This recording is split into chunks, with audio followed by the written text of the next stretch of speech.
Қадірлі ғылыми кеңес мүшелері, барлықтарыңызды мынау ораза айының бітуіменен, айттың басталуымен айттарыңыз қабыл болсын. Ләйім оразадан оразаға жететін жылдан жыл өзімізге табысын алып келе берсін. Сізге сәттілік тілеймін. Диссертация тақырыбы бойынша жалпы орыс тілде болғаннан кейін бұл жерде күмәндік мемлекеттік тілдің мәртебесін бұзбай, сөйлейтініміз жайлы сөйлей білетіндігімізге күмән туғызбай, диссертация орыс тілінде болғандықтан орыс тілінде жүргізуге рұқсат етіңіздер.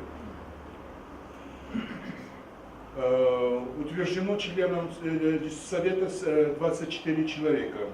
На основании явочного листа на заседании присутствует 20 членов Совета. Из состава Совета докторов наук по специальности наша педагогика и методика начального обучения, защищаемая PhD диссертации 5. Из них присутствуют все. Отсутствует 4 человека. Нет, думаю, фамилии говорить, но по некоторым обстоятельствам. Согласно правилам Комитета по контролю в сфере образования и науки Министерства образования и науки Республики Казахстан, кворум для открытия заседания диссертационного совета имеется. Есть предложение начать работу диссертационного совета? Нет возражений? Согласились? Нет, здесь не голосуем. Большинство согласны. Так, предложение принимается единогласно. Уважаемые члены диссертационного совета, согласно на повестке дня защиты диссертационной работы Утюповой Гульнары Илетаевны, прошу проголосовать за повестку дня. Кто за? Против? Воздержался? Нет возражений? Повестка дня принимается единогласно. Уважаемые члены диссертационного совета, приступаем к работе по повестке дня. Тема диссертации Утюповой Гульнары Илетаевны «Развитие системы подготовки педагогических кадров Казахстана и Германии на примере учителей начальных классов». У вас на руках имеется аннотация, проекты, заключения по диссертации. Диссертационная работа выполнена в Казахском национальном педагогическом университете имени Абая. Научные консультанты Хусаинов Аскарбек Кабекенович, доктор педагогических наук, президент Академии педагогических наук Республики Казахстан. Зарубежный консультант Кинжигалиева Махаббат Дайнуллаевна, доктор PhD, профессор университета Лейпциг, Германия. Рецензенты Амбраимжанов Халибек Турдогулович, доктор педагогических наук, профессор Жетосудского государственного университета имени Жансугурова.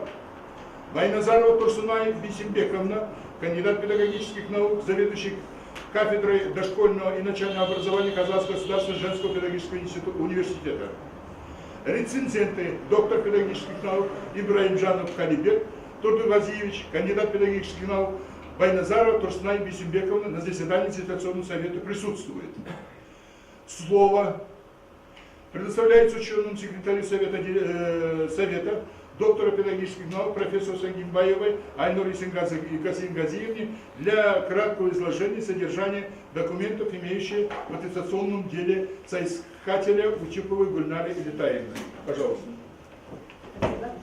Уважаемые члены совета, в аттестационном деле Утюповой Гульнары Илетаевны имеются заявления докторанта, характеристика, личный листок. Утюпова Гульнара Илетаевна родилась 1977 года в Павлодарской области, национальность казашка. В 2000 году окончила Павлодарский государственный университет имени Турайгарова по специальности педагогика и методика начального обучения. В 2003 году окончила магистратуру Павлодарского государственного университета имени Турайгарова по специальности педагогика. В 2015 году окончила докторантуру PhD в Казахском национальном педагогическом университете имени Абая по специальности 6D 0102 00 педагогика и методика начального обучения. Трудовая деятельность. С 2003 по 2004 годы работала учителем начальных классов в Железинском общеобразовательной средней школе номер 3. В 2004 года по 2012 годы работала преподавателем, старшим преподавателем кафедры педагогики Павлодарского государственного педагогического института. С 2015 года по настоящее время работает старшим преподавателем кафедры педагогики Павлодарского государственного педагогического института. Семейное положение незамужем. А также имеется список трудов и копии публикаций, опубликованных всего 18 научных работ. Из них по теме диссертации 18. В личном деле имеются копии дипломов о высшем и послевузовском образовании, приложение к ним копии транскрипта, копия транскрипта об освоении профессиональной учебной программы докторантуры, имеется заключение организации, где выполнялась диссертационная работа, выписка из протокола номер 6 расширенного заседания кафедры педагогики и психологии Казахского национального педагогического университета имени Абая от 23 января 2017 года, подписанная заведующим кафедрой доктором педагогических наук профессором Абдугафаровой Ужаркой Мусулимовной, секретарем заседания кандидатом педагогических наук, старшим преподавателем Жулибаевой Туразхан Нурмахановной и утвержденная проректором по научной работе Казымку имени Абая, доктором физико-математических наук, профессором, член КорНРК Косовым Владимиром Николаевичем. Тема диссертации утверждена на заседании ученого совета Казымку имени Абая. В деле имеется выписка из протокола номер 3 от 30 ноября 2012 года и уточнена на тему развития системы подготовки педагогических кадров Казахстана и Германии на примере учителей начальных классов. В деле имеется выписка из протокола номер 2 от 29 октября 2013 года. А также имеется справка от Национального центра государственной научно-технической экспертизы, удостоверяющая отсутствие совпадения с фондом диссертации, справки, удостоверяющие сдачу диссертационной работы электронного диска в библиотеку Казымку имени Абая, а также имеются отзывы научных консультантов, доктора педагогических наук, профессора Хусаинова Аскербека Кабукеновича, доктора PhD Кинжигалиевой Махаббат Дайнулаевной. Все документы оформлены в соответствии с требованием Комитета по контролю в сфере образования и науки МНРК. Есть ли вопросы по личному делу докторанта, уважаемый член ученого совета? Тогда слово предоставляется докторанту Утюповой Гульнаре Летаевне для изложения основных положений диссертации. Пожалуйста. Уважаемый председатель, уважаемые члены диссертационного совета, предлагаем вашему вниманию диссертационные исследования на тему развития системы подготовки педагогических кадров Казахстана и Германии на примере учителей начальных классов. Отечественный научный консультант, доктор педагогических наук, профессор Хусаинов Аскарбек Кабукенович, зарубежный научный консультант, доктор Кинжигалиева Махаббат Дайнулаевна, Германия, Лейпциг. Научный аппарат исследования предоставлен в презентации. Разрешите перейти к основному докладу. Новый этап реформирования образования, осуществляемый в нашей многонациональной поликультурной стране, в настоящее время ставит ряд актуальных задач и в изменении общей стратегии подготовки педагогических кадров. Именно поэтому все больший интерес приобретает изучение опыта других стран по данной проблеме. Очевидно, предоставляется и интерес к Федеративной Республике Германии вообще и к ее опыту подготовки учителей начальных классов в частности. Именно профессиональное образование в Германии на протяжении нескольких столетий определяло содержание европейской политики, в том числе вопросов экономики, культуры и образования. Объективное осмысление образовательных реформ, критический анализ теории и практики педагогического образования Германии будут полезны при разработке новых программ профессиональной подготовки педагогических кадров в Казахстане и, в частности, подготовки учителей начальных классов. Актуальность исследования обусловлена следующими фактами. Вы можете увидеть на презентации.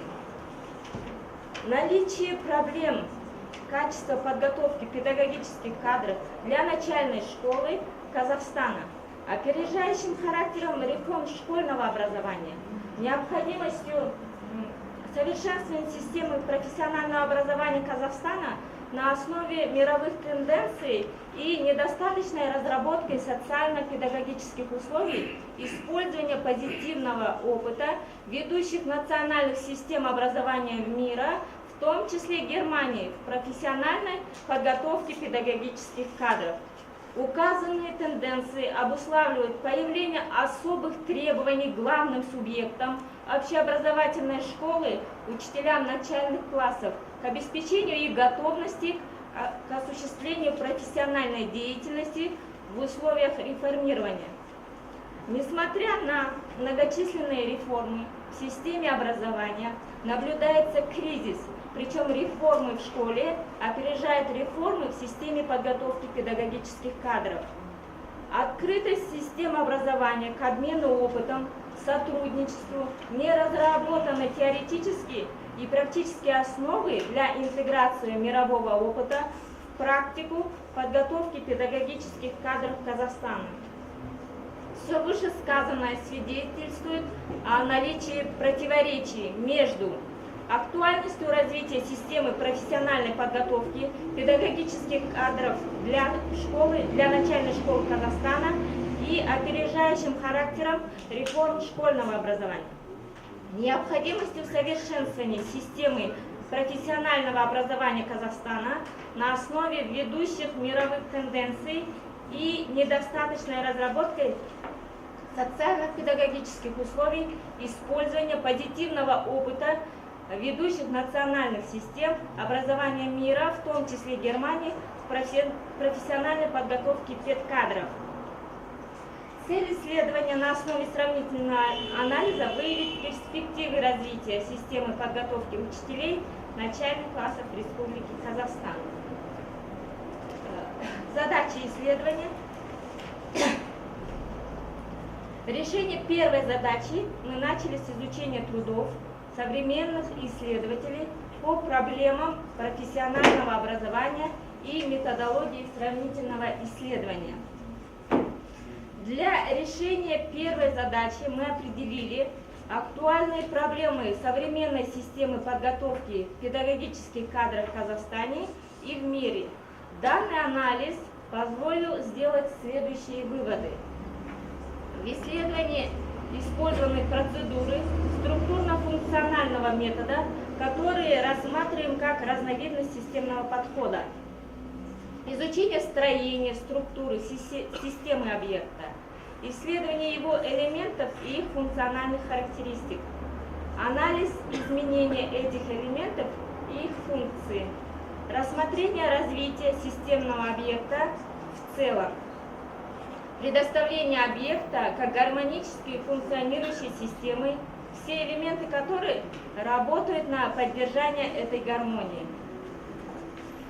В результате изучения строения систем подготовки педагогических кадров в Казахстане и Германии представлены структуры системного объекта. Исследование элементов системы подготовки педагогических кадров в Казахстане и Германии и их функциональных характеристик мы начали с анализа понимания сущности педагогической деятельности учителя начальных классов. В результате мы пришли к выводу, что ориентация на потребности и мотивы реализации подготовки педагогических кадров для начальной школы способны повлиять на качество образования. Для решения второй задачи исследования мы провели эмпирическое исследование. В анкетном опросе 2015-2016 года участвовали учителя, преподающие на начальной ступени школ. Всего участвовало 355 учителей школ города Павлодара. Нас интересовали мотивы, целевые установки деятельности, удовлетворенность собственной деятельностью работающих учителей. В опросе принимали участие как опытные педагоги, так и молодые учителя. Мы условно разделили их на 3 группы, в которые включили примерно равное количество участников. В первой группе педагоги, которые проработали в начальных классах более 20 лет. В группе А 118 человек. Во второй группе, в которую вошли учителя со стажем от 5 до 19 лет, в группе Б 122 человека. В третьей группе В учителей начальных классов, проработающих менее 5 лет, 115 человек. На слайде предоставлены результаты. Проведенное исследование показало, что мотивы и целевые установки определяют степень интереса к своей профессии, дают импульс к самообразованию, а значит и влияет на качество работы в целом. Эти выводы могут служить ориентиром в работе педагогического вуза. В рамках второй задачи исследований нами был произведен анализ особенностей подготовки. При их выборе мы исходили из понимания сущности содержания и структуры подготовки педагогических кадров. Первое – это профессиональный отбор. Требования к уровню подготовки абитуриентов, являющиеся общими для других педагогических специальностей, отличие в необходимости набрать не менее 7 баллов по профильному предмету математики. Не учитываются особенности будущей профессиональной деятельности, согласно которому учителю предстоит учить ребенка грамоте, звуко-буквенному анализу. При приеме от абитуриентов не требуются справки от логопеда. Количественные данные свидетельствуют о высокой востребованности педагогов данной специальности в регионе. Процедура приема имеет массовый характер. Элементы профессионального отбора стали внедряться с 2016 года с привлечением экзамена, на котором абитуриенты решают педагогические ситуации. Второе – это цели и задачи подготовки определяются согласно ГАСО. Для конкретизации и уточнения задач подготовки учителей начальных классов региона привлекаются работодатели, которые вносят свои коррективы и в целевые ориентиры подготовки. Например, для Павлодарской области актуальна задача подготовки к работе в малокомплектной школе. Третье – это содержание образования и воспитания будущих учителей начальных классов. Отражено в нормативно- и учебно-методических документах. Регулируется образовательной программой согласно требованиям практиками, пожеланиями и участием работодателей, студентов. Содержание теоретического курса структурировано по модулям дисциплины. Целесообразно было бы объединить в более крупные блоки в соответствии с образовательными областями начальной школы, как и содержание практики для того, чтобы у студентов было целостное представление об объекте будущей деятельности. Воспитательная работа организована через систему мероприятий, проводимых на уровне института, факультета, кафедры, групп.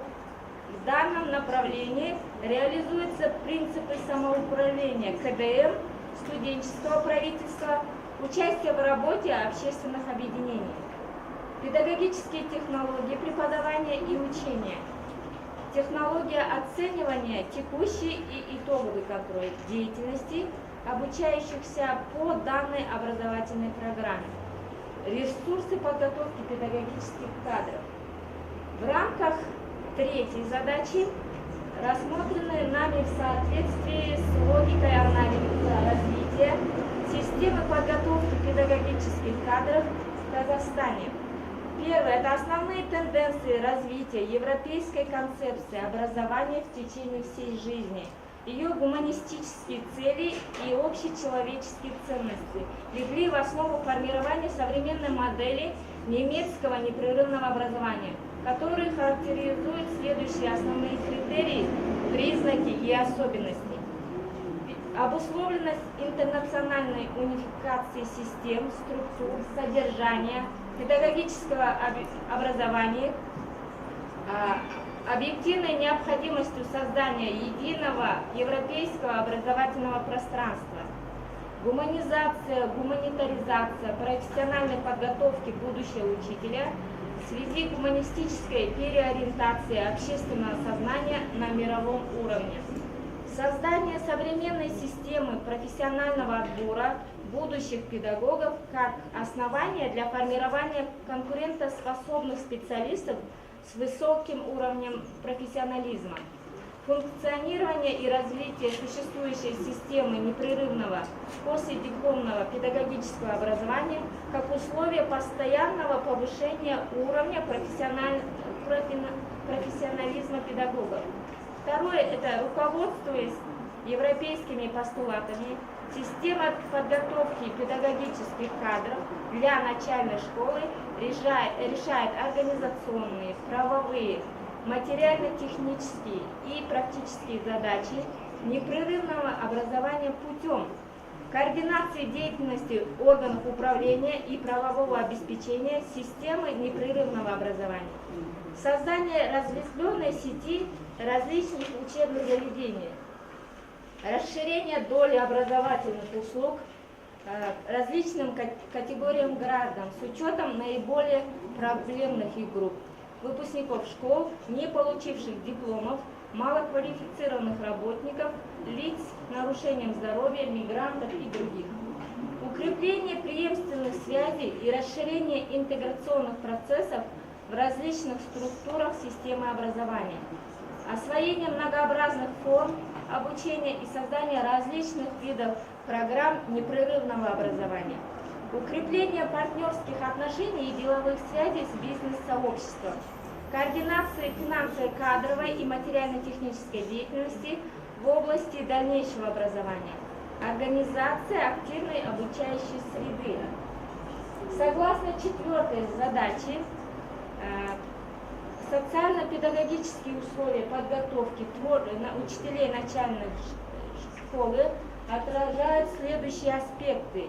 Практическая направленность образовательной программы, учет трудоемкости программы для каждого периода обучения, возможности для организации мобильности для студентов, преподавателей и управленческого персонала образовательной организации, учетом поликультурного состава участников, в процессе профессиональной подготовки, обеспечение преемственности программ подготовки и процедуры признания образовательных результатов обучающихся, аккредитация образовательных программ внешними экспертами и агентствами, престижность профессий в обществе, формирование личностного смысла в отношении профессии с осознанием ее высокого общественного признания и социальных гарантий ее обеспечения, социальный пакет,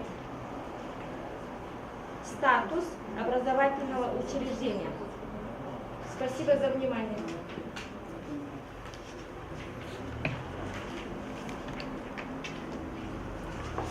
Доклад окончен. У кого есть вопросы к докторанту? Пожалуйста. Ну, с ряда начнем.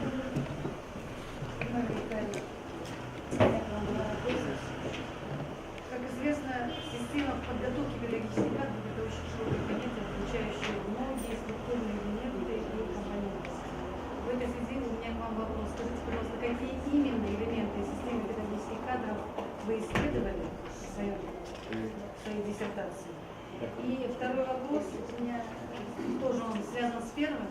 В чем именно для вашего исследования заключалась ценность сравнительного подхода?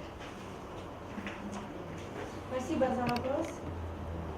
Касающийся первого вопроса, мы здесь рассматриваем в стенах вуза, то есть высшее образование.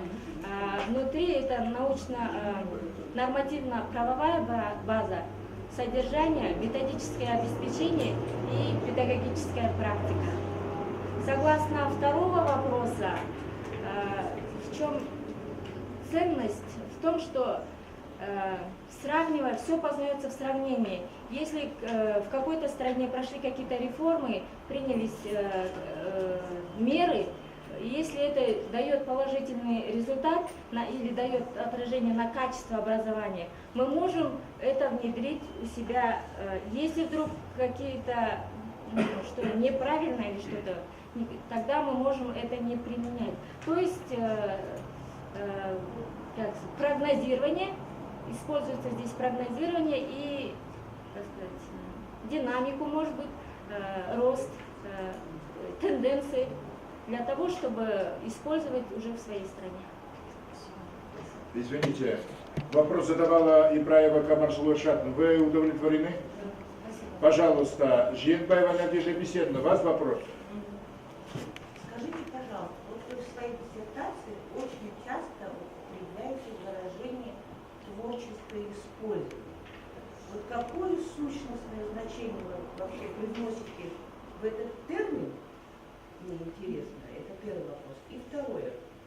Если мы готовим будущих педагогов, в первую очередь мы должны набрать этих будущих педагогов. Да? Другими словами, как проводится профориентационная работа в Германии, это очень важно. И есть ли у нас какие-либо возможности? Спасибо за вопрос. Понятно, да? Согласно первому вопросу, выражение «творческое использование» мы в нашей работе лишь предлагаем, мы не можем утверждать, чтобы использовать. Поэтому, допустим, сейчас в современной системе образования для каждого вуза есть выбор, свобода образовательных программ. Поэтому мы как бы предлагаем и использовать творчески, почему так, как лучше для региона, в соответствии с тем регионом, где обучается студент. То, что касается второго вопроса, в Германии для того, чтобы поступить на педагогическую специальность, в частности даже ПМНО, нужно аттестат зрелости, и в этом аттестате зрелости должно быть не менее 2 баллов. Это по-нашему 4, то есть абитуриент должен закончить на 5,4. Если у него есть 3, он не имеет права поступать в педагогический вуз. Для поступления на специальность педагогика и методика начального обучения дополнительно они проходят, уже будет логопед специальный, вот, который фильтрует, чтобы у абитуриента не было правильное произношение всех звуков. Это немаловажно, потому что дети потом приучаются, если не было дефектов речи. И сдаются 2 экзамена. А после любой школы можно поступить? Да? Что? После любой школы можно поступить? Там вроде денег? Нет, после гимназии. Сразу только после гимназии.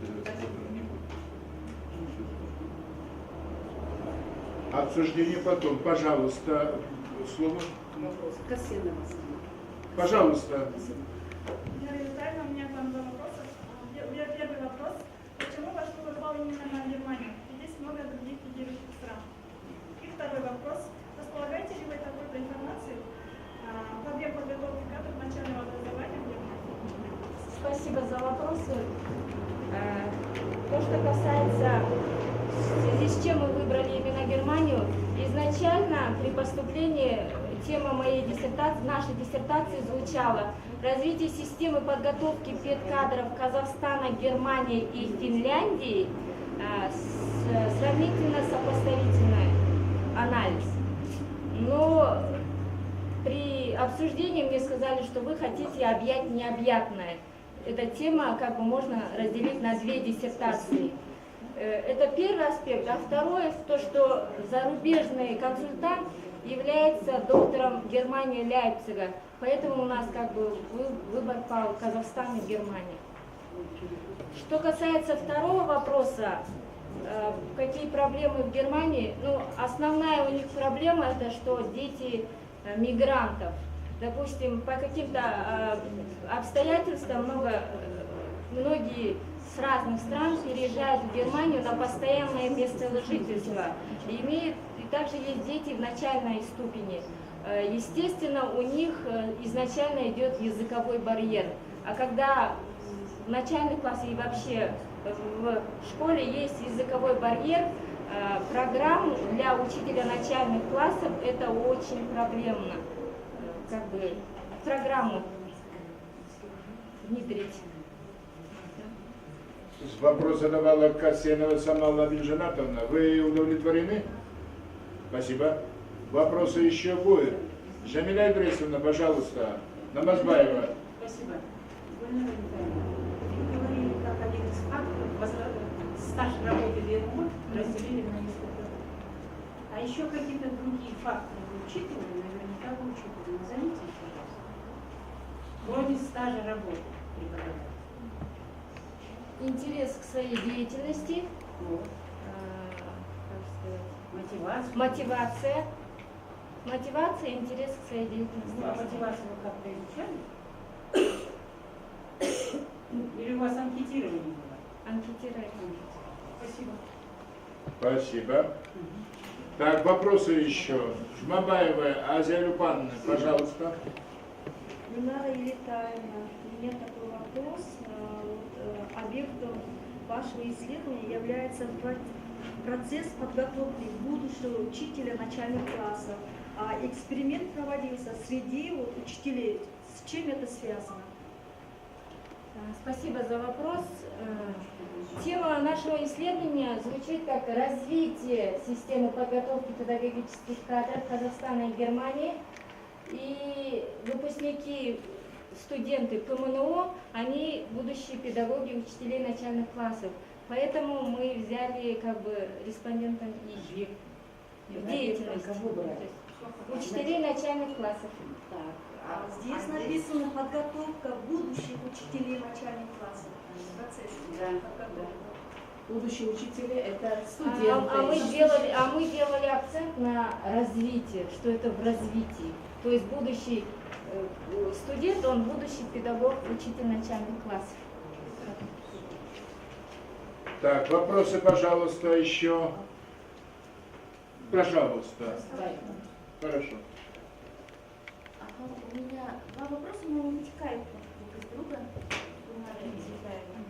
Вы сделали анализ сравнительно на землях Саксонии, да? Да. Города Лейпцига, Лейпцигского университета. Но Германия федеративное государство, и у них разная подготовка 16 социологов, да? У них, например, в разных регионах свой стандарт образования. Не кажется ли вам, что это узковато, если вы взяли все-таки только одной земли, во-первых, почему, я понимаю, вы сказали, да, почему не только одной земли, но было ли внутри, еще внутри Германии какие-то принципиальные отличия? И все-таки в содержании вашего доклада, это вторая часть вопроса, в содержании доклада вы много внимания уделили поступлению, да? То есть, а вот само содержание самого образования на протяжении 4 или 5 лет обучения, какие-то принципиальные различия, и вообще есть ли у нас сейчас, движемся ли мы в том направлении? Спасибо за вопросы. По первому вопросу, другие вузы мы, к сожалению, не рассматривали. Мы рассматривали в основном университет Лейпциг. Это в Германии один вуз. То, что касается второго вопроса,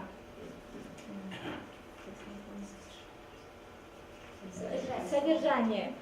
Допустим, студенты в Германии, они обучаются 3 или 4 года.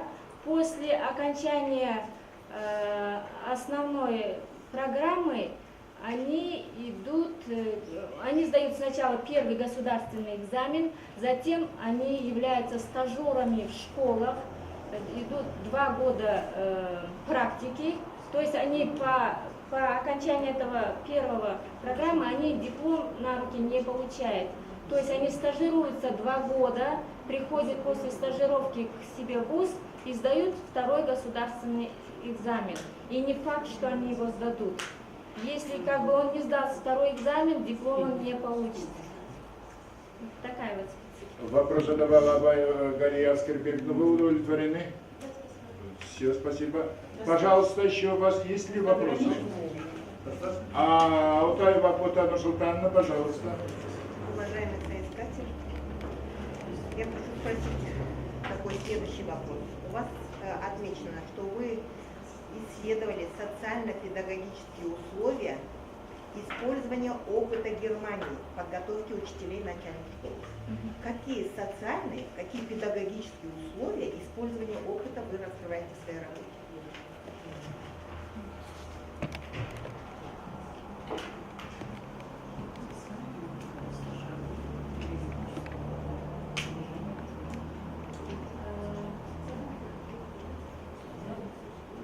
Ну, в нашей работе мы рассматриваем лишь содержание образования, педагогическую практику и научно-правовую базу и методическое обеспечение. Как вы разделите роль на социальную и на педагогическую? Опыт работы, наверное. Стаж работы.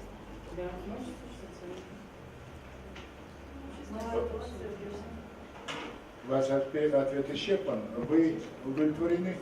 У меня будет вопрос. Пожалуйста, Камалбек Мейрабекула. Мейрбекович, естественно.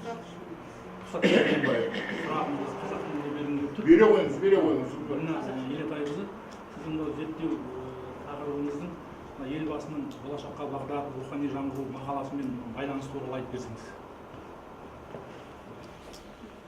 Орысшасы «Взгляд в будущее. Модернизация общественного сознания» деген статьясы бар ғой, главы государства. Сол сонымен байланысты туралы айтсаңыз. Общественное сознание.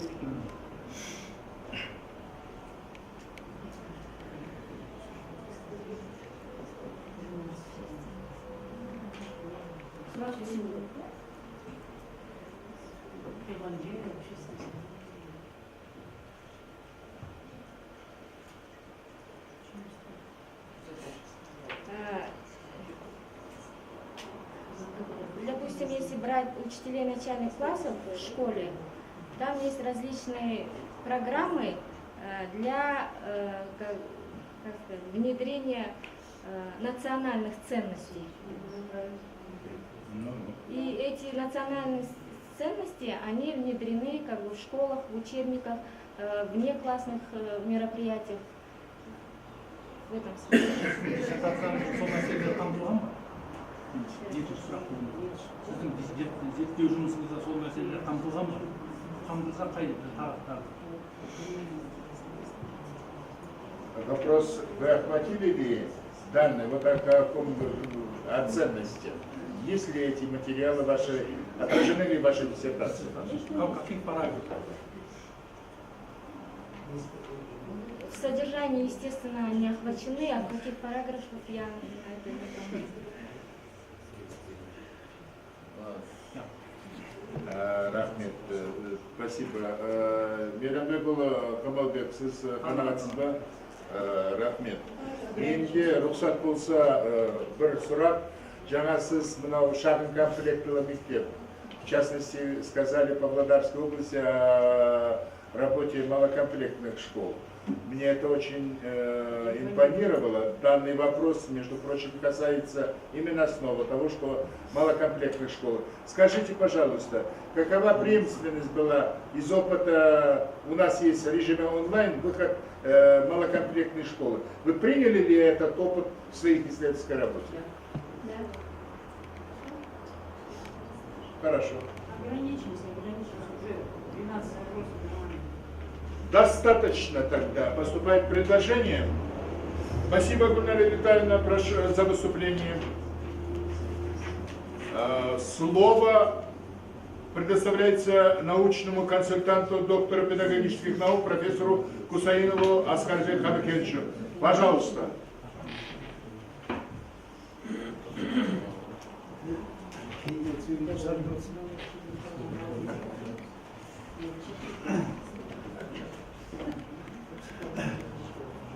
Қадірлі ғылыми кеңес төрағасы, қадірлі ғылыми кеңес мүшелері, мен үлкен рахмет сөз бергендеріңізге.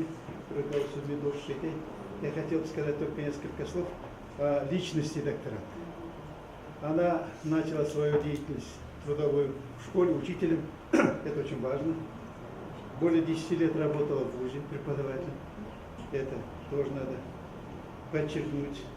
Но КЗНПУ имени Абая является флагманом для подготовки вообще педагогических кадров страны. И в том числе хотел подчеркнуть флагманом для подготовки педагогов высшей квалификации для региональных вузов. Вот тому пример сегодняшняя защита Утюковой Гульнары Летаевны. Она из Павлодара. Конечно, университет вам отправляет лучших среди своих педагогов. И она получила, все докторанты ВАГУ, получила хорошее образование. Она уже читает как результат не защиты, а учебы, то, что получила в университете, курс сравнительной педагогики. Это новый курс для Павлодара. Готовится читать курс учебниковедения. Это тоже новое для региона.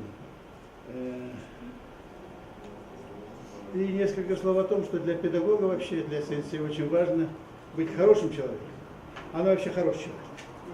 У нее очень высокие человеческие качества, она трудолюбивая, очень порядочная, профессионально подготовленная, конкурентоспособная. Конечно, оценку дадите вы ее работы, но я со своей считаю, что работа выполнена на высоком уровне. Рахмет. Полное здоровье. Спасибо. Рахмет. Уважаемые члены ученого совета, для оглашения отзыва зарубежного консультанта доктора Беждики Джигалиевой Махаббат Дайнулаевны слово предоставляет ученому секретарю Сагибаевой Айноре Сингазиевне. Пожалуйста. Отзыв на диссертацию Утюковой Гульнары Летаевны. Исследование, выполненное в рамках представленной к защите диссертационной работы, занимается изучением актуальных для многих государств проблем профессиональной подготовки педагогических кадров. На основе сравнительного анализа особенностей содержания педагогических технологий, тенденций подготовки учителей начальных классов Республики Казахстан и ФРГ, автор исследования рассматривает перспективы развития профессионального образования учителей. Спецификой подготовки педкадров, по мнению автора, являются особенности принятия стандартов образования, реализация таких принципов высшей школы, как академическая свобода, связь теории с практикой, модернизация и интернационализация высшего образования, структуры образовательных программ и технологий их освоения, формы и методы самостоятельной работы, способ оценки результатов, информационная работа по вопросам образовательного выбора. Результаты исследования могут найти применение в процессе преподавания сравнительной педагогики, а также при обсуждении вопросов совершенствования образовательной программы специальности 5В 010220 «Педагогика и методика начального обучения». Диссертация, представленная к защите, соответствует целым требованиям, предъявляемым к подобного рода научным трудам. Присвоение автору степени доктора философии PhD может быть рекомендовано. Зарубежный консультант Кинджигалиева. Слово для оглашения заключения организации, где была выполнена диссертационная работа, опять же представляется ученым секретарем Сагибаевой Айноре Сингазиевне. Уважаемые члены диссертационного совета, разрешите ознакомиться с заключением выписки протокола номер 6 расширенного заседания кафедры педагогики и психологии КЗНПУ имени Абая от 23 января 2017 года, подписанное заведующим кафедрой доктором педнаук профессором Абдыгапаровой Уджаркой Муслимовной, секретарем заседания кандидатом педнаук старшим преподавателем Жунубаевой Турахман Нурмахановной, утвержденной проректором по научной работе КЗНПУ имени Абая доктором хизмат наук профессором членом Горнаненко профессором Владимиром Николаевичем. Дано заключение рекомендовать диссертацию на соискание степени доктора философии PhD по профилю 6D0140 образование педагогические науки, по специальности 6D010220 педагогика и методика начального обучения. Утековой Гульнары Летаевны развитие системы подготовки педагогических кадров Казахстана и Германии на примере учителей начальных классов к защите на заседании PhD диссертационного совета КЗНПУ имени Абая. Спасибо, Айнора Сингазиевна. Слово предоставляется рецензенту, доктору педагогических наук, профессору Ибраимжанову Калибек Тордогазиевичу. Пожалуйста.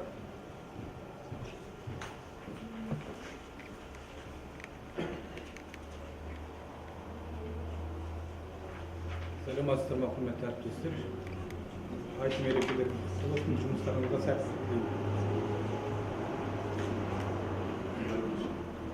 Вот рецензента на диссертацию исследования УТЕПовой развитие системы подготовки педагогических кадров Казахстана и Германии на примере учителей начальных классов представлены на соискание степень доктора философии PhD по специальности 6.01.02.00 педагогика и методика начального обучения. Первое. Актуальность исследования и его связь с общенаучными и общегосударственными программами. Выявленные оптимальные условия профессиональной подготовки и формирования личности будущих учителей начальных классов приобретает в настоящее время важное значение. Новым идеям образовательной политики, практическая реализация передовых образовательных технологий, адаптированные прогрессивным национальным системам подготовки педагогических кадров, принадлежит сегодня ключевую роль и модернизации профессионального образования. А конкурентоспособность выпускников рассматривается теперь как показатель качества вузовской подготовки. В современном контексте развития взаимозависимого и глобализирующего мира все более заметно возрастающую роль сравнительного исследования. Потребность современной начальной школы специалистов, профессионализм и компетенция которых соответствует мировым стандартам, а также наибольшее количество исследований в области компаративистики побудили диссертанта УТЕПовой Гульнуру Елетаевны уделить особое внимание сравнительному исследованию подготовки будущих учителей начальных классов Казахстана и Германии. Диссертационная работа УТЕПовой Гульнуры Елетаевны отвечает требованиям к диссертациям PhD, о чем свидетельствует его актуальность, научная новизна, теоретическая и практическая значимость полученных результатов, внедренных в процессе профессиональной подготовки студентов специальности 5В010220 педагогики и методики начального обучения КЗНП имени Абая и прошедшие апробацию в Павлодарский государственный педагогический институт. В ходе диссертационного исследования автором получены следующие научные результаты. Осуществлен сравнительный анализ системы педагогического образования Казахстана и Германии на основе современных методов компаративистики. Раскрыты особенности содержания подготовки учителей начальных классов в Казахстане и Германии. Выявлены ведущие тенденции развития системы подготовки учителей начальных классов в Казахстане и Германии. Определены социально-педагогические условия, использованные в опыт Германии в подготовке учителей начальных классов в Казахстане. Второе. Степень обоснованности и достоверности каждого результата, вывода и заключения докторанта PhD, сформулированного в диссертации. Достоверность и обоснованность результатов исследования обусловлены применением современной методологии сравнительного исследования с привлечением философских, педагогических, психологических и методических источников, использованием разнообразных методов теоретического и эмпирического исследования проблемы, апробации и внедрения полученных результатов в практике деятельности педагогического вуза, личным участием докторантов подготовки монографий, учебных материалов, используемых в учебном процессе, рациональным сочетанием в учебном процессе теоретических и экспериментальных методов. Обоснованность и достоверность первого и второго результата обеспечиваются определением специфики исследовательного процесса с учетом теоретический анализ состояния системы отечественного высшего образования и системы подготовки учителей начальных классов в Германии. Это позволило диссертанту выделить основные направления в организации процесса подготовки будущих учителей начальных классов двух стран, определить специфику содержания, формы и методы обучения, динамику требований, предъявляемых обществом к личности и деятельности будущих учителей начальных классов. Принимались во внимание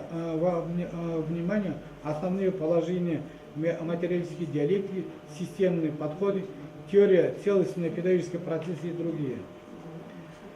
Обоснованность и достоверность третьего результата обеспечивается опорой на теории проектирования и моделирования содержания профессиональной подготовки, теория целостного педагогического процесса.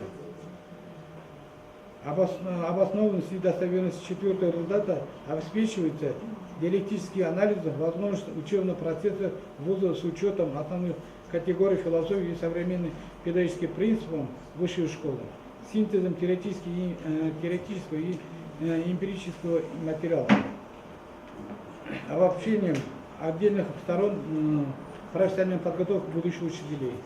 В-третьих, степень новизны каждого научного результата, выводы и заключения сформулированы в диссертации. Новизна первого и второго результата заключается в том, что на основе методов компаративистики дана сущностная характеристика специфики содержания подготовки учителей начальных классов в Казахстане и Германии, учителей начальных классов. Новизна третьего результата заключается в том, что диссертантам выявлены основные перспективы, которые позволяют совершенствовать подготовку учителей начальных классов в Казахстане и в Германии учителей начальных классов. Новизна четвертого результата связана с тем, что авторы на основе анализа современной ситуации развития системы профессионального педагогического образования определяют социально-педагогические условия, используемые опыта Германии в подготовке учителей начальных классов в Казахстане. Четвертое. Направленность полученные результаты на решение соответствующей проблеме, теоретической или прикладной задачи. Полученные соискательным результаты направлены на решение выявленных им противоречий между актуальностью развития системы профессиональной подготовки педагогических кадров для начальной школы Казахстана и определяющих фактором реформы школьного образования, а также необходимость совершенствования системы профессионального образования в Казахстане на основе ведущих мировых тенденций и недостаточной разработки социально-педагогических условий, использования позитивного опыта ведущей национальным системам образования мира, в том числе Германия подготовки педагогических кадров для начальной школы. Результат исследования имеет методический уровень практической значимости, содержание инвариантивную основную организацию профессиональной подготовки будущих учителей начальных классов могут быть использованы в процессе реформирования системы профессионального образования. Материалы и результаты исследований могут быть использованы в образовательном процессе вуза на курсах повышения квалификации и переподготовки специалистов данного профиля, могут быть включены в программу проведения практических семинаров, конференций, круглых столов для преподавателей вуза и других. Пятое. Подтверждение достаточной полноты публикации основных положений, результатов, выводов и заключений диссертации. Основные положения, результаты и выводы диссертационных исследований Утеповой Гульнары Елентаевны обсуждались на международной и республиканской научно-практической конференции, внедрены в практику работы Казахского национального педагогического университета имени Абая, Павлодарского государственного педагогического института. Перечень публикаций автора позволяет сделать выводы о широком освещении основных результатов исследований в педагогическом процессе. 18 научных трудов, из них 3 научных издания, рекомендованных Комитетом по контролю в сфере образования и науки, 2 научных издания, входящие в базу данных СКОПС, 8 материалов международной конференции, в том числе и зарубежных, 3 научных журнала, 2 монографии. 6. Замечания и рекомендации диссертационной работы докторанта PhD. В целом положительно оценивая диссертационные исследования Утеповой Гульнары Елентаевны, отмечаем, что целесообразно было бы полно раскрыть возможность расформирования организации педагогической практики студентов на основе опыта Германии в дуальном образовании. Второе. На наш взгляд, некоторые пункты заключения диссертации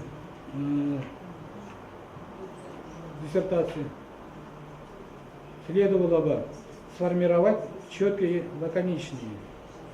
Однако взыскание замечаний умаляет недостоинство, представленного к защите диссертации. Третье. Для диссертации и сравнительной подготовки эмпирические полем является литературный источник. Особая роль источник для компаративиста объясняется тем, что ему не дано, в отличие от представителей ряд других наук, экспериментальным путем проверить правильность своих представлений, определений и выводы. И только опираясь на изучение различных и многообразных источников, сопоставлять и аналитическую интерпретировать их, можно создать адекватные новые научные знания. В этой связи приходится констатировать о том, что эмпирическая база данных исследований оставляет желать лучшего. Седьмое. Заключение о возможности присуждения степени доктора философии PhD. В целом анализ содержания диссертации, аннотации и публикации соискателя позволяет сделать вывод, что диссертационная работа Утепова Гульнары Елентаевны на тему развития системы подготовки педагогических кадров в Казахстане и Германии на примере учителей начальных классов, представленная на соискательную степень доктора философии PhD по специальности 6.01.02.20 педагогика и методика начального обучения, соответствует требованиям,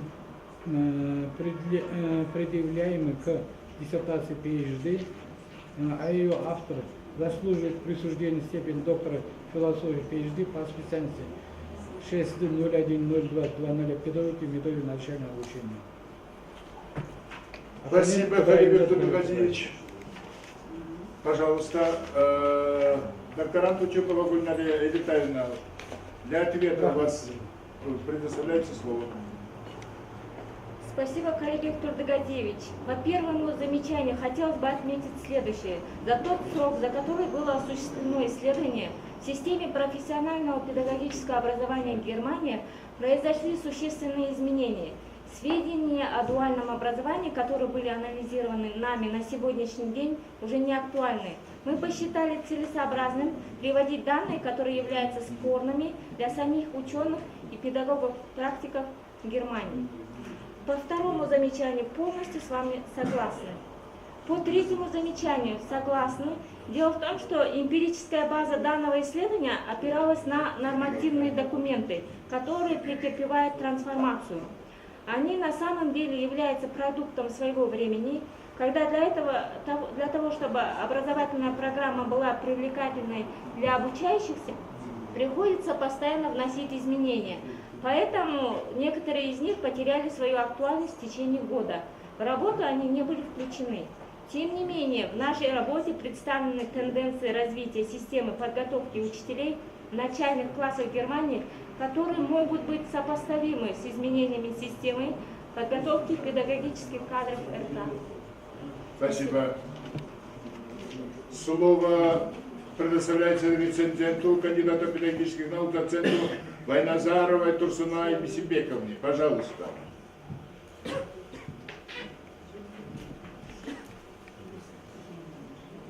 Саламатсыздармы? Құрметті кеңес төрағасы және мүшелері, сіздердің алдарыңызда бүгін зерттеліп отырған диссертациялық жұмысқа өз пікірімді білдіргім келеді. Первое. Актуальность исследования и ее связь с общенаучным и общегосударственным программами. Актуальность выполненного ютубового исследования обусловлена рядом следующих причин. Первое. Необходимостью разработки прикладных образовательных программ нацеленных на подготовку современного учителя начальных классов, ориентированных на перспективные потребности общества. Второй.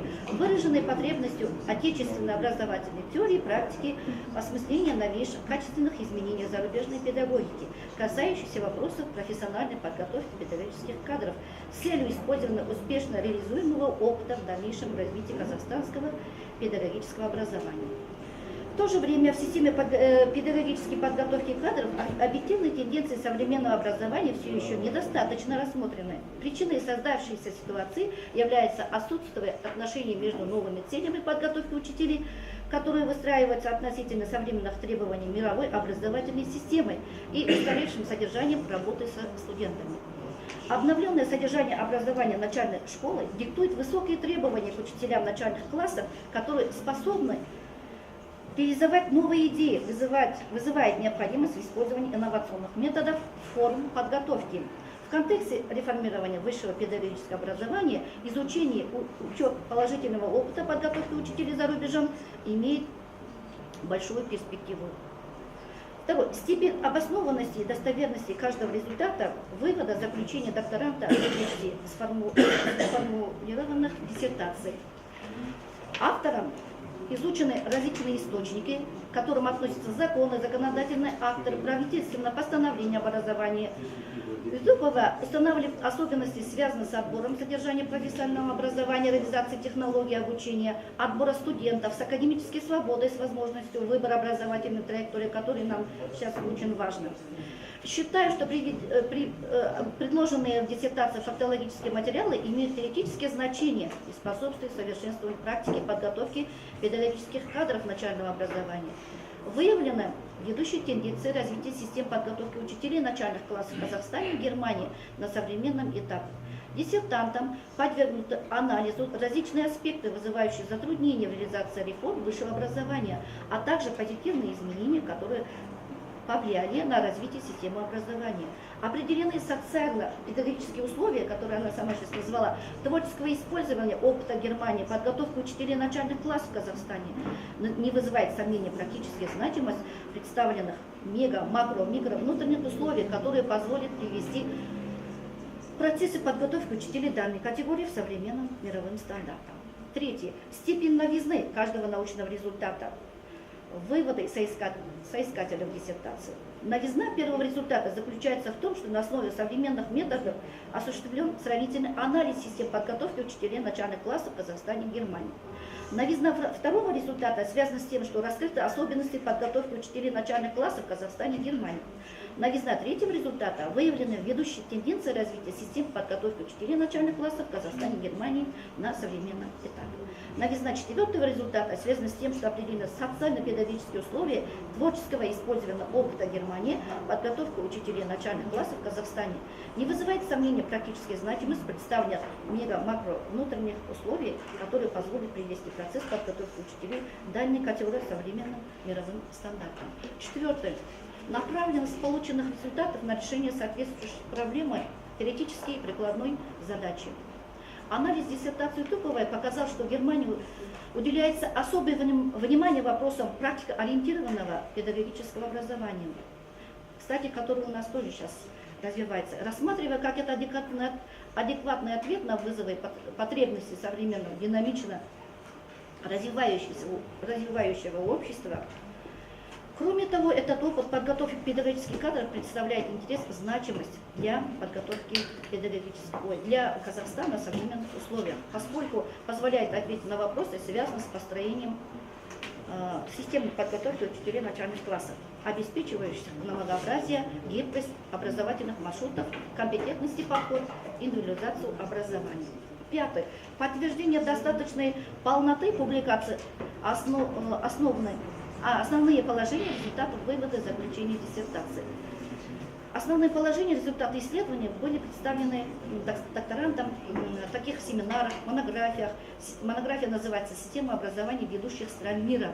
Вторая монография «Инновационная стратегия развития образования в контексте сравнительных исследований» в соавторстве в ходе участия в международных конференциях, также в республиканских научно-педагогических изданиях.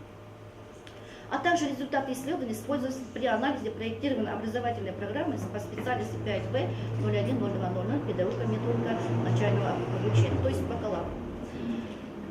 У меня следующее замечание, однако замечание по содержанию оформления диссертации диссертантом Тюповой. Первое. В работе обосновывания актуальность качественной подготовки педагогических кадров вообще, в общем, отсутствует обоснование конкретно выбранной темы диссертанта, желательно более убедительное основание с акцентом на проблему подготовки учителей начальных классов, она должна быть наглядно показана. Второй. Отдельная научная работа, представленная в введении, не имеет непосредственного отношения к заявленной теме.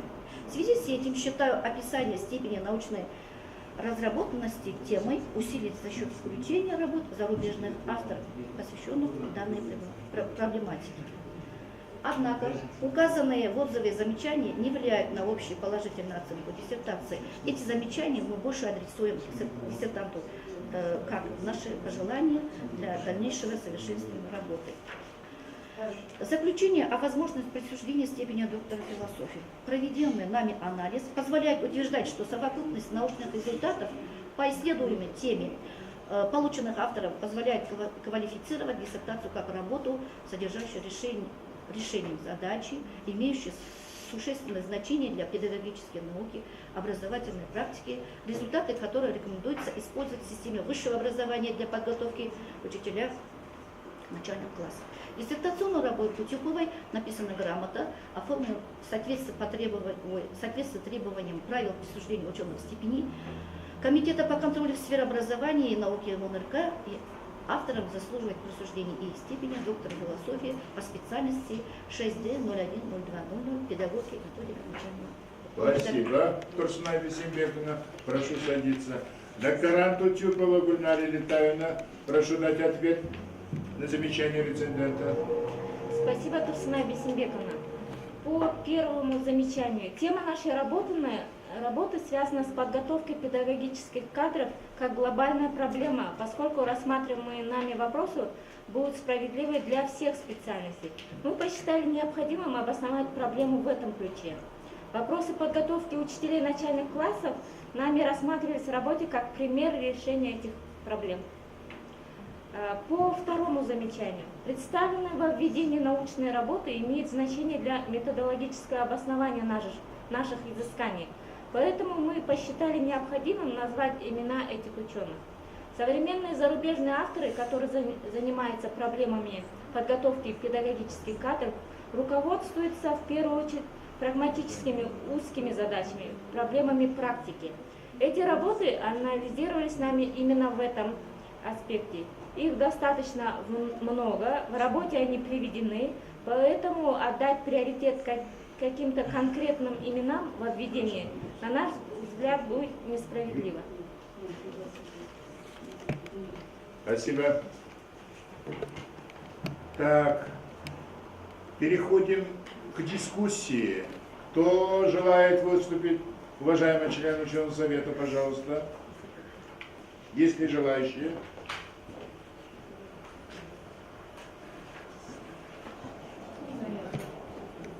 Пожалуйста. Намазбаева Шамиля Идрисовна. Все знают. Прошу, уважаемый председатель, уважаемые члены специализированного совета. Я думаю, что сегодняшняя работа никого не должна оставить равнодушной. По каким причинам? Вы все прекрасно знаете выступление нашего глубоко уважаемого президента от 13 числа. И там основной целью этого доклада явился вопрос развития общественного самосознания нашего народа. Так? Вот вопросы общественного сознания не могут быть развиты без истоков, без поисков, интеграции действий нашей страны и деятельности педагогики с другими странами. Вот как раз эта работа говорит о том, что адаптационные процессы общественного сознания как раз включают изучение тех форм, методов образования, которые существуют в высоко развитых странах. Вот это говорит об актуальности. Вторая проблема связана с тем, вы совершенно правильный вопрос задавали, каким же образом связано это с истоками.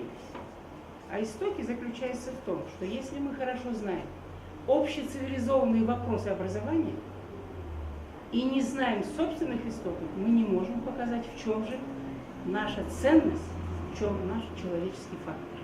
И вот диссертант очень умело к этому подходя, сравнительным анализом, который вообще спокон веков славится своей объективностью, своей результативностью и своей валидностью. Сравнительный анализ, который способствовал тому, что мы можем теперь говорить, что, оказывается, и в других странах есть проблемы. Проблемы, связанные с подготовкой учительских кадров для начального звена. И, исходя из этих сравнительных аспектов, мы можем говорить о том, что и у нас существуют успехи. Но эти успехи связаны с тем, с экономическими, с социальными, с политическими вопросами и с вопросами этнокультурного аспекта. Правда, не в должной степени диссертант выделяет, но этот параграф есть у нее, и социальные, и этнокультурные аспекты, они показаны красной нитью. Вот в этом ценность этой работы. Теперь, я считаю, что та работа, которая направлена на анализ поисков интеграции нашей страны в любой сфере, политики, вот сейчас теперь образование, она всегда представляет особую ценность. И причем на этом не надо останавливаться. Пойдем дальше, и мы увидим, что теперь это уже материал устарел, надо дальше продолжать все время сравнивать, искать и осуществлять такой интегративный, глобализованный, глобальный подход. Значит, говоря о науке и образовании, мы говорим, в чем же принципиальное отличие нашей науки сейчас и то, что Дильма решил Волгоград. И вот мы с вами скажем, что главной ценностью является то, что мы должны искать связь науки и практики. Вот у нее как раз есть этот материал. Связь истории, каким образом было в Германии, как у нас было, история есть у нас связана. И можно говорить о том, что вот этот межкомплексный подход, о котором сейчас мы много говорим, это очень принципиальная вещь. Он у нее как раз идет красной нитью по всей работе. И вот заканчивая свое выступление, я хочу сказать, что как раз Павлодарский педагогический университет или институт, он вообще отличается вот такой новизной подхода ко всем актуальным проблемам. Это и связано с начальным образованием, это связано с малокомплектной школой. Потому что мне каждый год или 2 года раз я езжу туда с мастер-классами, тренингами, они меня приглашают. И когда вот я нахожусь на советах или на конференциях, я вижу какую-то некую продвинутость и творчество. Вот Надежда Бессенна задала вопрос, очень умный вопрос. А как вы творчество видите в своей работе религии? Ведь дело в том, что вы ответили, что творчество можно как бы рекомендовать или не рекомендовать. Ну, моя дорогая, это не совсем верно. Дело в том, что любой процесс исторический, сравнительный, он связан как раз с деятельностью самого человека, самой личности. И в данном случае надо говорить так. От творчества педагогов, от творчества детей зависят многие продвижки, будь это в Германии, будь это у нас. Таким образом, делая итог всему то, что я сказала, я хочу сказать, данная работа заслуживает внимания. Она сделана по нескольким принципиально важным поискам лучшего в образовании в глобальном масштабе. Мы сейчас находимся в поиске. И, конечно же, чистая моральная сторона, этот диссертант или докторант имеет полное моральное право писать эту работу. У нее очень большой опыт работы. Она представитель одного из лучших регионов педагогического вуза. И вы видели, как она искренне говорит, когда она не знает этого, или еще она глубоко не познала, она очень открыто говорит. Вот эта честность, справедливость и прогресс в науке – главные качества нынешнего ученого, нынешнего учителя. Я хочу нас совет поздравить с тем, что сегодня защищается очень хорошая работа, которая видно уже перспективы дальше, потому что сравнительная педагогика как один из важных принципиальных моментов продвижения Казахстана в образовании, интеграция в другие страны, и вообще не смотреть такими глазами, если это зарубежное, все хорошо делать. Казахша болса жаман деп. Вот как раз эта работа в этом плане очень прогрессивна. Я думаю, что она вполне достойна присвоения степени PhD доктора. Спасибо. Спасибо за внимание. Желающие еще будут?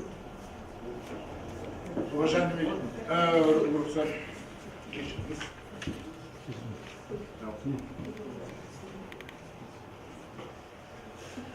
құрметті төраға, диссертациялық кеңес мүшелері, біз әдетте кім сұрақ қойса, сұрақ қойған адам талқылауда өздерін білдіру керек. Шейхана хат болмауымыз мүмкін. Жалпы қойған сұрағым, елбасының болашаққа бағдар рухани жаңғыру мақаласын бүкіл Қазақстан, әлемдік деңгейдегі үлкен саясатшылар өз пікірлерін білдірді. Сол болашаққа бағдар мақаласының бірінші шарты, егер де біздің ұлттық біліміміз әлемдік деңгейдегі білімдермен салыстырмалы талдау жасалынбаса, бұл әшейін құр сөз, пустой звук береді. Сондықтан да мен осы диссертациялық жұмыстың алғашқы кіріспе бөлімдерінде осы болашаққа бағдар мақаласына немесе параграфтарда бір талдау немесе сілтеме жасалды ма деп қарадым. Соны таппағаннан кейін мен сұрақты қойдым. Екінші мәселе бұл тақырып көбейгесті. Өйткені бүгінгі таңда біз әлемдегі бәсекеге қабілетті 30 мемлекеттің арасында шығуымыз үшін бұл Германия мемлекеті Еуроодақтағы алдыңғы қатарлы мемлекеттердің бірі. Бірақ бұның бір ерекшелігі, бұл жерде федеративтік мемлекет болғандықтан әр федерациясының өзінің бағдарламасы бар, өз бағдарламамен жұмыс жасайды. Өйткені бұл жақтан келген ғалымдар бұл жерде мобильность бойынша лекциялар оқып жүр, сол кезде өздерінің пікірлерін, ойларын айтып жүр. Бірақ біздің қазақстандық көп ұлттық мемлекет екенімізді ескере отырып талдаулар жасаса, біздің бастауыш мектептерде соны диссертацияда көрсетсем, Павлодар облысының немесе Павлодар қаласында мына мектепте мынандай бастауышта мына бағдарламаны енгіздік Қазақстанда. Оны Германияның бастауыш мектептерінің бағдарламамен салыстырғанда мынандай жетістіктері бар, мынандай кемшіліктері болады деген кезде бұл диссертацияның құндылығы одан да ары қарай арттырады. Тағы бір айта кететін мәселе, мына диссертацияның қазақша аннотациясы автопереводчикпен аударылған сияқты. Қазақ тілінде педагогикалық мән жоқ. Мысалға дейді, бастауыш мектептің білім берудің жаңартылған мазмұны жаңа идеяларды іске асыруға қабілетті, даярлаудың инновациялық технологияны қолдануға қажеттілікті талап ететін бастауыш сынып мұғалімдерін талап етеді.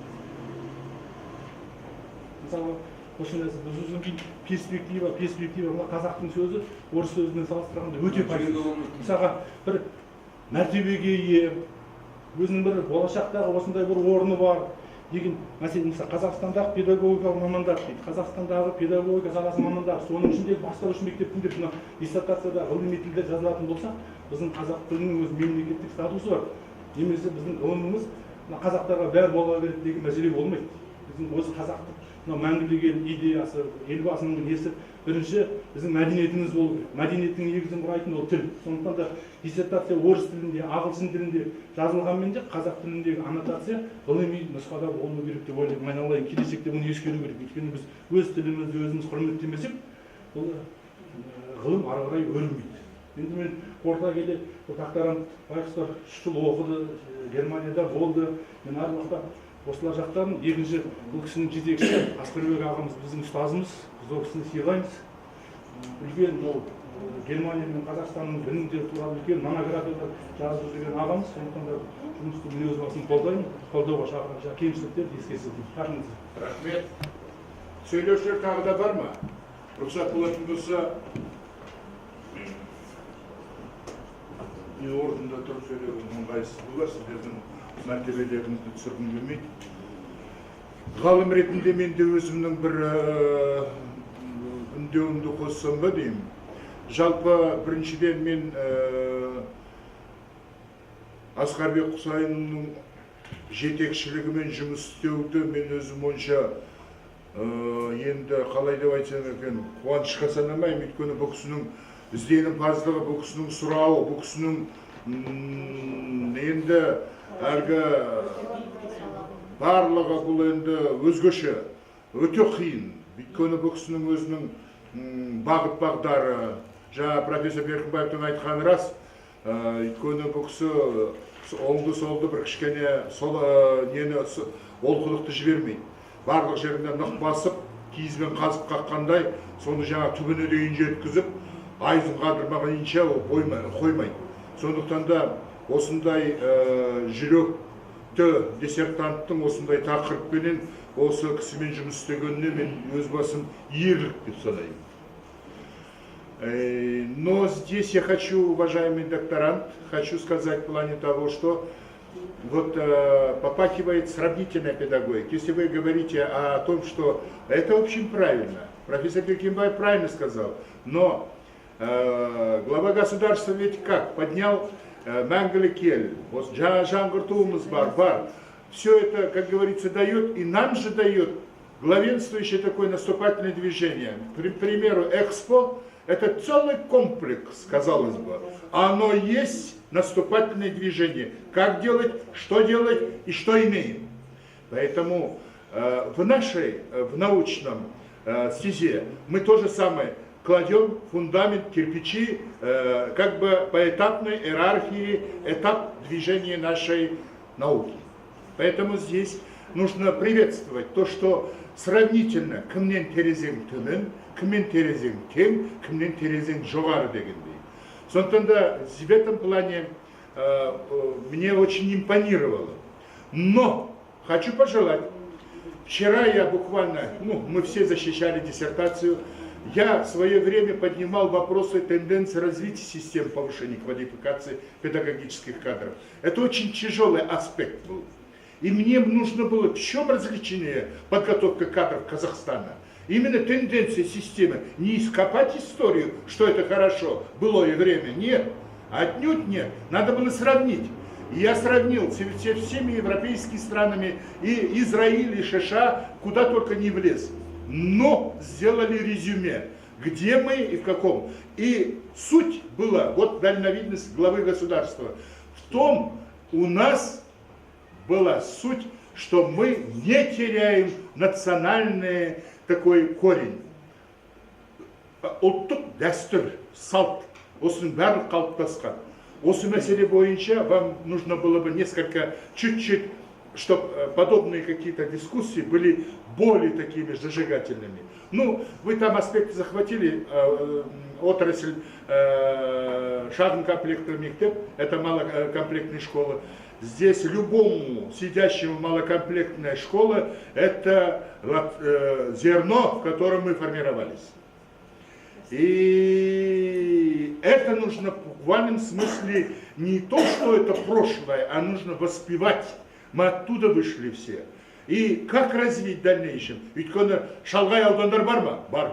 Ауылдар бар ма? Бар. Өркендету мақсаты қойылды ма? Қойылды. Салт дәстүр мәселесі көтеріліп жатыр ма? Осы мәселелердің барлығы осы шағын комплектті мектептер арқылы дамыту мәселелерін қойды. Бұл жайында информатика бойынша профессор Кенесбаев Серік Мұхтарыч, анау отырған сіздің диссертациялық жұмысыңыз, сосын барлықтарында енді оның барлығын қамту мүмкін емес шығар.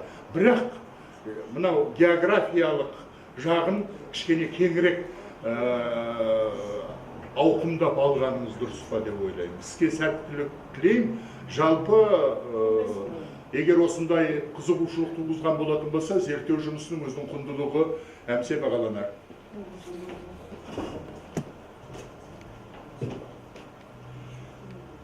Я думаю, что желающие еще будут выступить. Болар, да?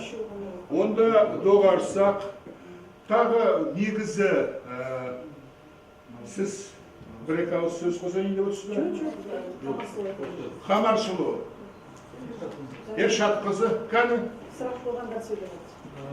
Қол көтерерсізде... Инициатива наказания выступил? Да, выступил. Адам шел. Что Адам сөйледі? Я совсем. Уважаемые члены специального совета, позвольте мне тоже добавить пару слов.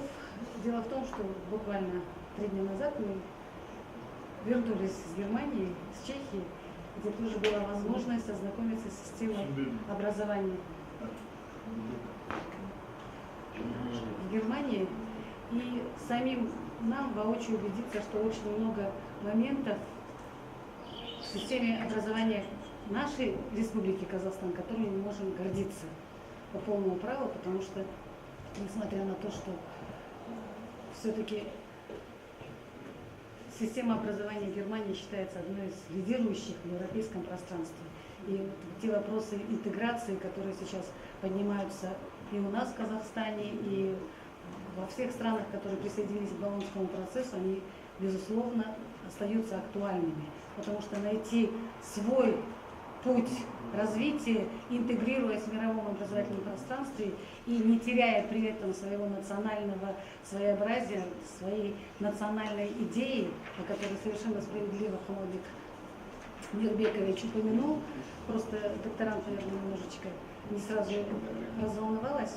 Я думаю, что, безусловно, моменты актуальности отражены в ее диссертации, отражены в введении.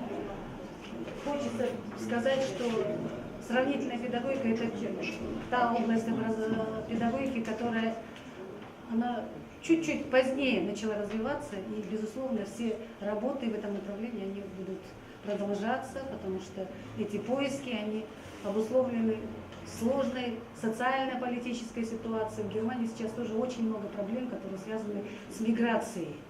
И мы, когда проходили какие-то собеседования с педагогами, это очень заботит общественность и педагогическое сообщество Германии. Они сейчас находятся, значит, в поиске тех элементов, как работать с детьми этих мигрантов, которых очень и очень много. И бурные дискуссии в обществе, в республике, в федеративной республике сейчас на этой почве в обществе просто можно сказать, что Германия она сама сейчас раздираема противоречиями, очень многочисленными. Поэтому, безусловно, эта диссертация она вносит свой вклад в сравнительную педагогику, которая развивается и будет развиваться сейчас в Казахстане. И я тоже хочу сказать, что я поддерживаю эту работу и призываю Диссовет тоже отнестись с пониманием и поддержать. Спасибо.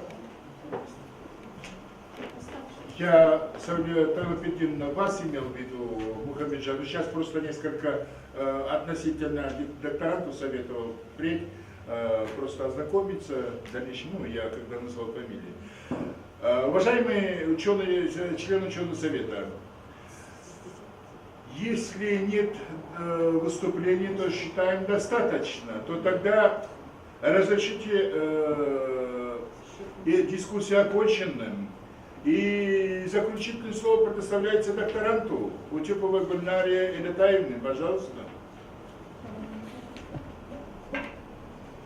Хочу выразить огромную благодарность председателю диссертационного совета Альмухамбетову Берекжану Айтхуловичу, членам диссертационного совета, отечественному научному консультанту Кусаину Аскарбеку Кабыкеновичу, зарубежному консультанту Кинжигалевой Махаббат Дайнуллаевне, моим родителям, родным и близким, Талгату, Дильмире, отдельная благодарность Намазбаевой Жамиле Идрисовне, Абдигапаровой Узаркан Муслимовне, Тургумбаевой Ботагуль Алтаевне, Амировой Амине Исламхановне, отделу науки Казанбу имени Абая, а также Тажиной Гульнаре Батырбаевне, Айтмагамбетовой Толкан Кудайбергеновне, Жанадиловой Харшар Базаровне, моим сокурсникам Малик Султанбек, Юнуспековой Азизе, Аширбаевой Назиле и Имангазину Марату. Спасибо всем. Хорошо.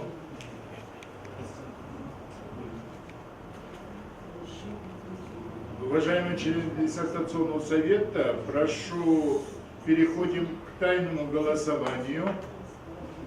Для проведения тайного голосования нам необходимо избрать счетную комиссию.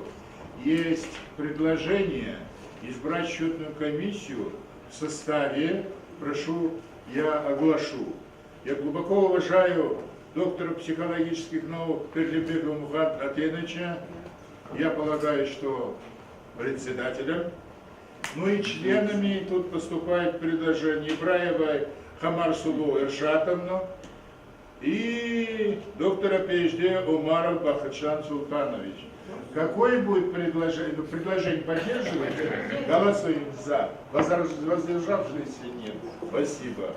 Просим членам счетного совета раздать бюллетени, приступить к работе. Объявляется перерыв.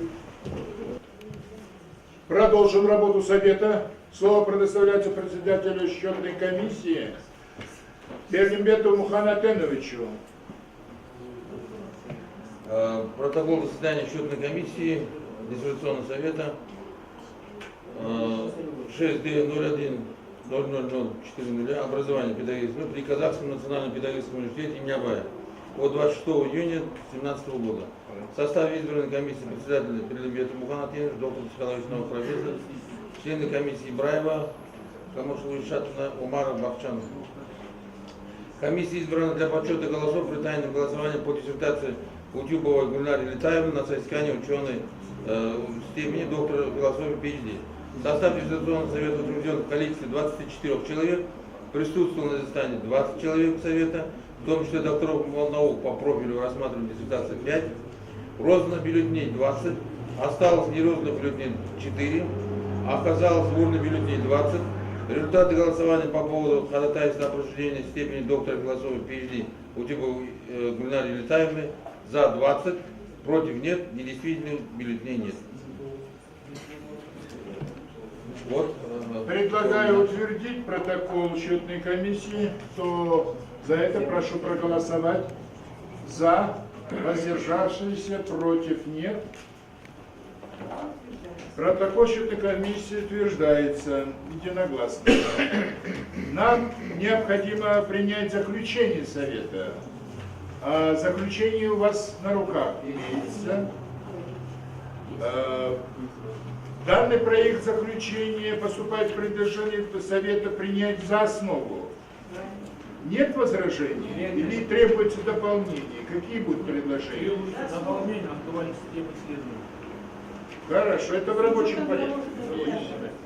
Ну, в целом, какие так предложения? За основу. Прием за основу. В целом положительно оценивая диссертационную работу Утюбовой Гульнари Летаевны, диссертационный совет постановляет.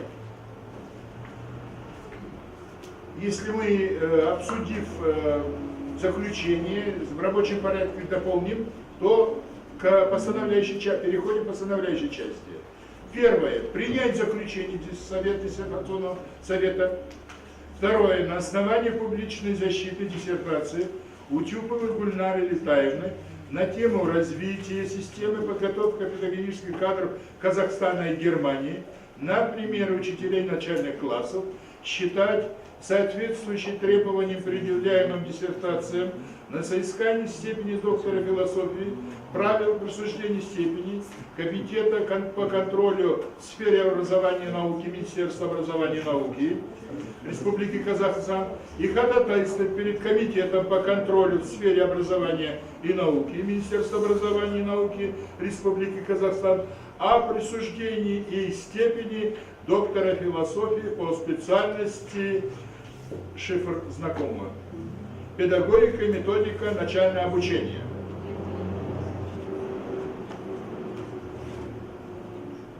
Заключение.